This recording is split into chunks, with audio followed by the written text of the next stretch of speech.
Hi friends, అందరు బాగున్నారా? ఇది వెజిటేబుల్ లివర్ కర్రీ అండి. చాలా బాగుంటుంది. టేస్టీగా ప్యాన్ పెట్టుకొని ఆయిల్ వేసుకోవాలి, తాలింపు దినుసులు వేసుకోవాలి, అల్లం వెల్లుల్లి పేస్ట్ వేసుకోవాలి, బాగా ఫ్రైడ్ చేయాలి, నూనెలో బాగా వేపుకోవాలి,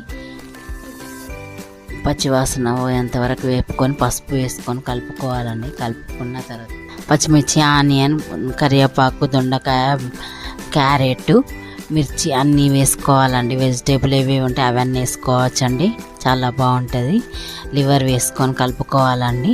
నెక్స్ట్ బాగా ఫ్రై చేశాక నెక్స్ట్ కారం వేసుకోవాలండి. కారము, ఉప్పు వేసుకోవాలి, సాల్ట్. తర్వాత మసాలా కూడా వేసుకోవాలి ఫ్రెండ్. ఒక చుక్క వాటర్ కూడా వేసుకోవద్దు ఫ్రెండ్స్, చాలా టేస్టీగా ఉంటుందండి.